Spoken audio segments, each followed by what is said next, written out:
Hello दोस्तों, नमस्कार। स्वागत है आप सभी का एस्टा एजुकेशन के इस यूट्यूब चैनल पर।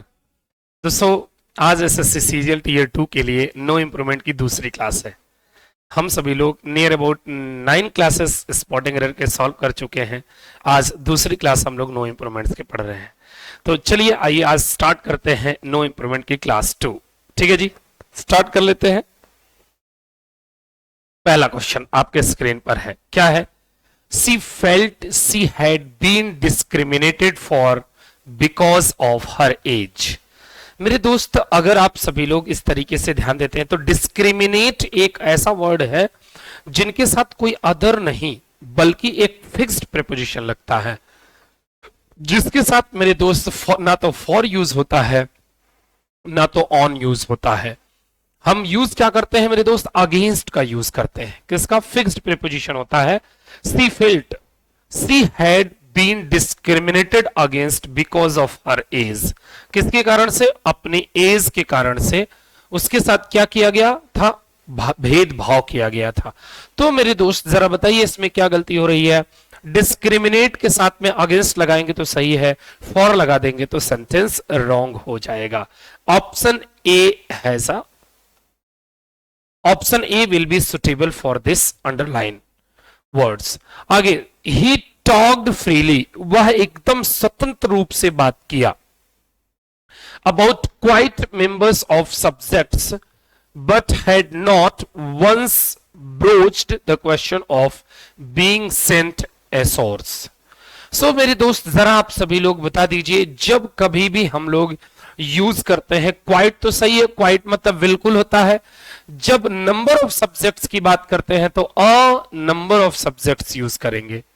अ number of subjects, a number of subjects, ये आपका सुटेबल है। It will be the best for you. तो a number of subjects will be suitable. मेरे दोस्त, तो कहने का मतलब क्या है? यहां पे एक्चुअल क्या हो जाएगा? Option B will be suitable for these underline words. क्या होगा? Quite a number of subjects will be suitable. Quite a number of, so option क्या सही होगा? Option B will be corrected. Is that clear? Any problem? No problem. I suppose if I can get on with the ironing while I am waiting. अच्छा जी, जरा बताइए कि इसमें क्या कह रहा है कि यहां पर ये आप वर्ड यूज कर दे रहे हैं और सपोज के साथ में मेरे दोस्त हमेशा हम लोग कुड का यूज करते हैं। किसका यूज करते हैं? कुड। और दूसरी गलती ये भी सबसे खतरनाक है।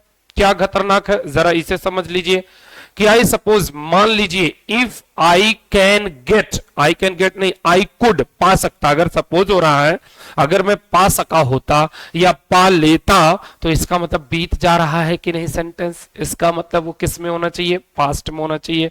तो क्या हो जाएगा मेरे दोस्त? हो जाएगा ऑप्शन सी। अब आप सोच रहे हैं कि गुरुजी ये बताइए इफ कहां गायब हो गया? तो मेरे दोस्त, जिस सेंटेंस में सपोज का यूज करते हैं उसमें हम लोग कभी भी मेरे दोस्त इफ का यूज नहीं करते हैं। इस बात को आपको समझना पड़ेगा। तो क्या करेंगे? I suppose I could get on with the ironing while I am waiting. Option C will be here. Option C will be correct here. In enough time, अच्छा जी, in enough time the locust came down and started eating everything.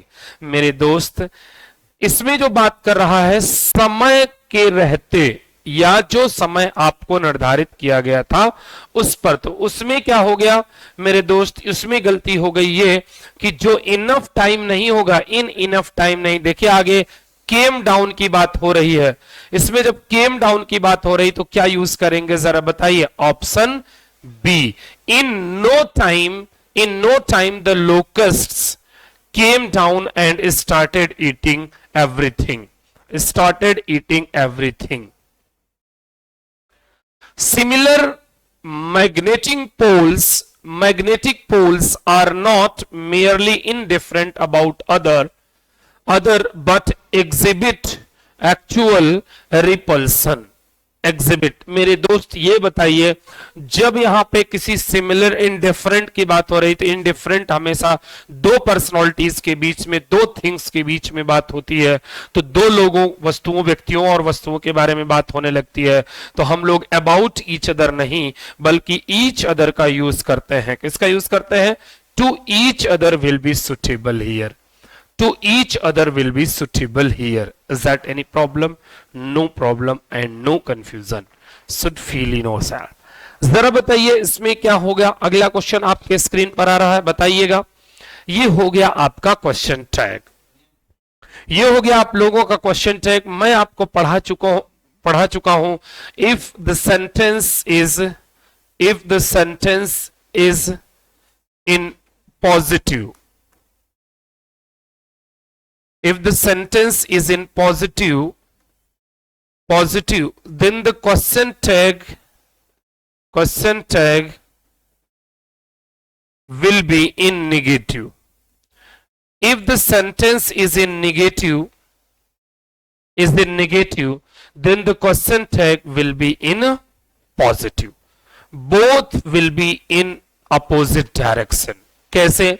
I am, तो I am है और sentence में जो helping verb वही question tag में helping verb, sentence में जो सब्जेक्ट वही क्वेश्चन टैग में सब्जेक्ट।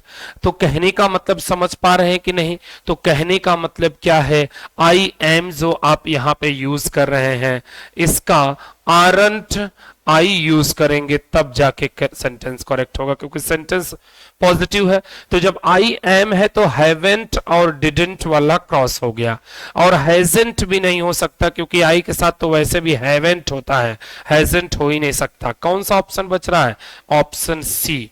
तो aren't I will be here, so I am going to get an email with the details aren't I, aren't I? Is that clear? चलिए अगला देखते हैं। He looked around and did not see anyone guarding and fruits on the tree. मेरे दोस्त looked around, चारों तरफ देखते हुए या निगरानी करते हुए, and he did not see anyone, किसी को नहीं देखा गया, guarding the fruits on the tree. ठीक है जी, मतलब पेड़ों पे जो फ्रूट्स लगे हैं थे उनके गार्ड करते हुए। तो क्या हो जाएगा? उसमें हो जाएगा मेरे दोस्त नो इंप्रूवमेंट। ये अपनी जगह पे जो सेंटेंस आप देख रहे हैं looked around is correct. Is that clear? तो मेरे दोस्त अगले सेगमेंट में हम लोग चलते हैं। अगला सेगमेंट क्या कह रहा है कि you won't get a promotion until you have working here as long as Tim।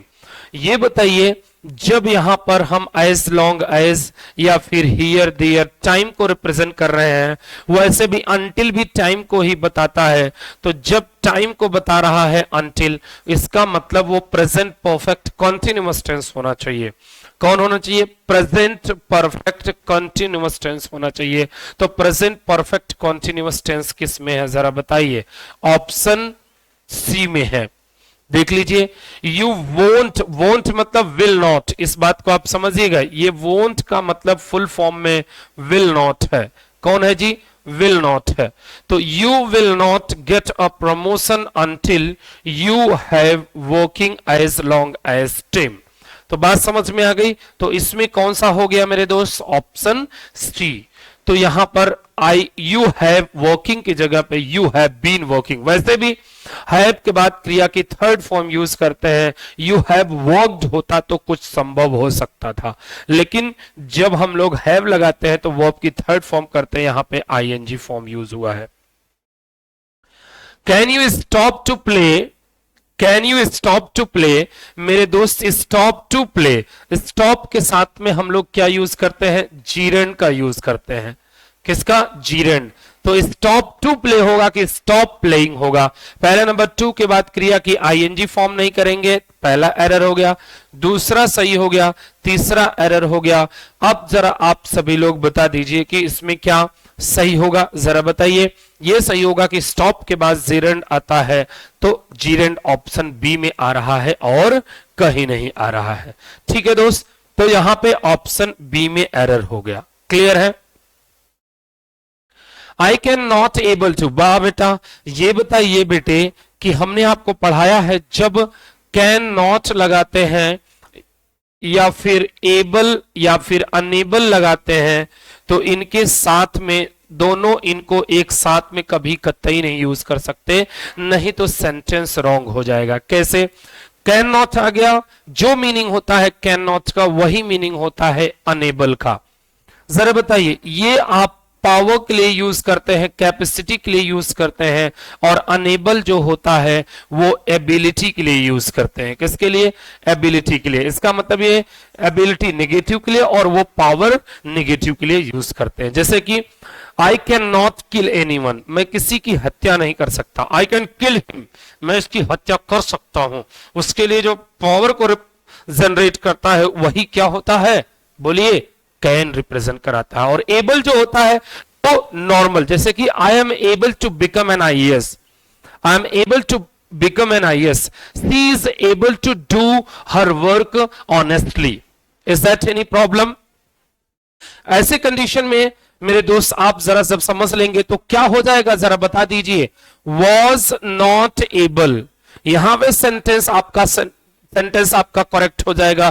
क्यों? आप उसमें कैन नॉट नहीं यूज कर सकते, क्योंकि दोनों का मतलब वही होता है, दोनों का मतलब वही होता है। बात समझ में आ गई कि नहीं आ गई? तो option A has a error. Is that any problem?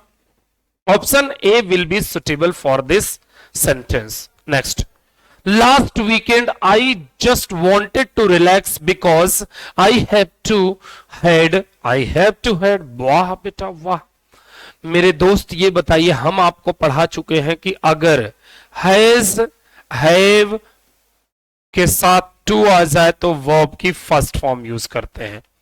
Is that clear? या फिर अगर मेरे दोस्त हैज हैव हैड आ जाए तो वर्ब की कौन फॉर्म यूज करते हैं? थर्ड फॉर्म यूज करते हैं, अगर टू नहीं लगाते हैं तो मेरे दोस्त जब इधर क्या हो रहा है? पास्ट हो रहा है, तो इधर पास्ट परफेक्ट होना चाहिए। क्या होना चाहिए दोस्त? Past perfect. तो ये बताइए, इसका मतलब एक तो हैड हेल्पिंग वर्ब होगा और एक हैड क्या होगा, जरा सोच समझ के बताइए। हैड एक वर्ब की थर्ड फॉर्म यूज करी जाएगी। क्या यूज करी जाएगी? अब आप सोच रहे होंगे कैसे बेटा, एक हैज हैव तो हेल्पिंग वर्ब भी होता है, लेकिन एक हैज हैव जो होता है वह क्या होता है, जरा बता दीजिए। क्रिया भी होती है जिसका सेकेंड फॉर्म हैड और जिसका थर्ड फॉर्म हैड होता है। क्या होता है दोस्त? हैड होता है। बात समझ में आई कि नहीं? क्लियर हुए कि नहीं? एक एक बात आपको क्लियर होनी चाहिए। तो इसमें गलती हो गई बच्चे, इसमें सुटेबल हो गया उस फिल इन ब्लैंक की जगह पे, उस अंडरलाइन वर्ड्स की जगह पे क्या मेरे दोस्त? Option A. अगला बताइए, my brother has been practising to play the piano. बेटा ये पियानो जो है, ये पियानो एक इंस्ट्रूमेंट है और इनके पहले द का यूज नहीं करते हैं तो भी सेंटेंस रॉन्ग हो जाता है। यह भी एग्जाम में एक एरर आता है कि जो पियानो होता है और जो आपके जितने भी म्यूजिकल इंस्ट्रूमेंट होते हैं, ड्रम होता है, पियानो होता है, गिटार होता है, सबके पहले द यूज करना पड़ता है और वहां पे द यूज किया गया है। From the past few years, from the past few days. ये बताइए दोस्त कि जब फ्यू आता है, अ फ्यू आता है, द फ्यू आता है तो हमेशा हम लोग क्या यूज करते हैं दोस्त? जरा बताइए। Noun plural. पहला नंबर तो बेटा डे नहीं होगा, डेज होगा। तो सब में डेज है, उसमें कोई दिक्कत नहीं। सब में फ्यू है, उसमें कोई दिक्कत नहीं। सब में पास्ट है, उसमें कोई दिक्कत नहीं। सब में द है, उसमें कोई दिक्कत नहीं। लेकिन मेरे दोस्त इसमें गलती क्या है? इसमें गलती यह है कि इसमें फ्रॉम नहीं होना चाहिए, फॉर होना चाहिए, क्योंकि बहुत दिनों के लिए, समय के लिए, देखिए हैज हैव बीन आ रहा ना, हैज हैव बीन के लिए हम लोग कभी भी फ्रॉम का यूज नहीं करते हैं, या तो सिंस का यूज करते हैं या फिर फॉर का यूज करते हैं। तो यहां पे हमको क्या यूज करना है मेरे दोस्त? यहां पे हमको यूज करना है for the past few days, for the past few days. चाहे आप बी यूज कर लीजिए, चाहे सी यूज कर लीजिए, लेकिन पहली प्रायोरिटी आप क्या यूज करेंगे, जरा बताइए। फर्स्ट प्रायोरिटी आप लोगों को देना है किसमें, जरा बताइए, फर्स्ट प्रायोरिटी वी को, क्योंकि जब कोई ऑप्शन ए और सी में एरर, अगर ए और सी दोनों सेम ऑप्शन है और वही दोनों सेम ऑप्शन, दोनों सेम आंसर है, तो पहले ए को टिक करेंगे। बी और सी है तो पहले आप किसको टिक करेंगे, बी को। सी और डी है तो पहले किस को टिक करेंगे। तो बात समझ में आ रही है कि नहीं? तो आप हमेशा से ध्यान दे लीजिए, इसमें शुरुआती ऑप्शन को हम पहली प्रायोरिटी देंगे। अगला, the democratic movement had better concentrated on the immediate issues of economy and security. Wow, what a great! बेटा हम आपको कितनी बार पढ़ा चुके हैं, एक सब सारे के साथ, इसमें कोई ऐसा वर्ड नहीं है जो आपको मैं ग्रामर में ना पढ़ाया हूं, एक भी ऐसा सेंटेंस अभी तक नहीं आया, आप समझ लीजिए, आप just you can feel it. So my dear, ये हेड बिटर जो होता है, ये होता है सलाह के लिए, अच्छा होगा, क्या होगा, अच्छा होगा या फिर ठीक होगा, क्या होगा, अच्छा होगा या फिर ठीक होगा। जरा मेरे दोस्त आप लोग बताइए, अच्छा होगा या फिर ठीक होगा। इस कंडीशन में आप क्या होता है, सलाह, जैसे आपको कहा जाए you had better consult the doctor, you had better consult the doctor, you had better consult the doctor। मेरे दोस्त इसका मतलब क्या है, और इस had better के बाद हमेशा क्रिया की फर्स्ट फॉर्म यूज करते हैं, ना कि had को सोच के आप उसके साथ क्रिया की थर्ड फॉर्म यूज करने की कोशिश मत करिएगा, नहीं तो सेंटेंस रॉन्ग हो जाएगा दोस्त। क्या हो जाएगा, सेंटेंस रॉन्ग हो जाएगा। Is that 100% sure and clear? तो मेरे भाई गलती कहां पे हो गई, इसके साथ सुटेबल कौन सा होगा, इसमें गलती ये होगी, कंसंट्रेटेड नहीं होगा, कंसंट्रेट होगा। तो हैड बेटर कंसंट्रेट, और कंसंट्रेट के साथ हमेशा ऑन लगाते हैं। तो the democratic movement had better concentrate on the immediate issues of the economy and security, economy and security. So option A will be suitable. A lot of little girls are not accustomed to go to school। पहला number गो के बाद to school करेंगे, क्योंकि गो के बाद अगर school आता है, कॉलेज आता है, चर्च आता है, स्कूल कॉलेज आता है, तो इसमें द का यूज जरूर करते हैं कमिंग और गोइंग के साथ। लेकिन अब जरा आप सभी लोग एक बहुत ही जबरदस्त रूल समझिए मेरे दोस्त। एक तो हो गया आपका accustomed to, एक हो गया आपका एडिक्टेड टू, एक हो गया अवर्स टू,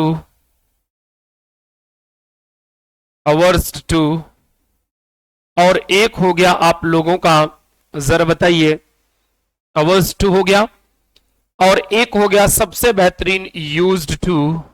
ये सभी जो वर्ड है मेरे दोस्त, इनके बाद में हमेशा हम लोग जीरन का यूज करते हैं, ये एक्सेप्शनल वर्ड होते हैं। इनके बाद क्रिया की फर्स्ट फॉर्म का यूज नहीं करते हैं, इनके बाद क्रिया की कौन form, ING form means as a gerund use करते हैं। तो कौन सा सही होगा, ये आपका गलत, ये आपका गलत, ये आपका सही। अब आप सोच रहे होंगे सर दोनों तरफ टू क्यों, एक तो एकस्टम्ड वाला टू है, दूसरा टू स्कूल वाला टू, स्कूल के लिए टू है। तो क्या होगा, a lot of little girls are not accustomed to going to school in this country, इस देश में। Option B will be suitable for this underline word. अगले बताइए, he made his appeal in Pueblo, Colorado, tossing in a few word of Spanish। बेटा हमने आपको अभी थोड़ी देर पहले ही बताया कि अगर a few आता है या फिर only few आता है मेरे दोस्त, या फिर the few आता है दोस्त, तो ऐसे कंडीशन में हम लोग इनके बाद में नाउन हमेशा प्लूरल यूज करते हैं। नाउन कैसा यूज करते हैं, नाउन हमेशा प्लूरल यूज करते हैं। तो ये आपका प्लूरल नाउन यूज करेंगे, अगर सिंगुलर यूज करेंगे तो सेंटेंस रॉन्ग हो जाएगा। बस इन अ फ्यू वर्ड नहीं, वर्ड्स कर दीजिए, बस सेंटेंस करेक्ट हो जाएगा। अब आप सोच रहे होंगे यहां पे ये वाला आप बी क्यों नहीं टिक किए सर? अरे तो दोस्त यहां पे अ फ्यू कहां है? कुछ शब्दों में ना, जब हम लोग कोई चीज एक्सप्लेन करते हैं तो कुछ ही शब्द तो एक्सप्लेन करते हैं, तो वो वर्ड है, तो उसमें हम लोग क्या यूज कर दिए जरा बताइए? Option C, constant exposure to media content normalizes violence. As a result, children come up believe that society is violent. Society is violent. इस अंडरलाइन जो वर्ड है कम अप, उसकी जगह पे क्या सुटेबल होना चाहिए? तो दोस्त सुटेबल ये होना चाहिए, जब दो वर्ब्स आती हैं कभी भी ये बताइए, want to play हमेशा टू लगाते हैं कि नहीं? want to sing हमेशा क्या लगाते हैं जरा बताइए? want to sing। जो अगर दो वर्ब्स आती हैं तो उनके बीच में हमेशा इन्फिनिटिव यूज किया जाता है। इन्फिनिटिव उसे कहते हैं जब मेन वर्ब के पहले टू आ जाता है तो उन्हें हम लोग इन्फिनिटिव कहते हैं। यहां वर्ब है तो हम लोग कम टू यूज करेंगे तब जाके वो सेंटेंस करेक्ट होगा। तो कमिंग अप गलत, कम इनटू गलत, कम टू सही हो जाएगा।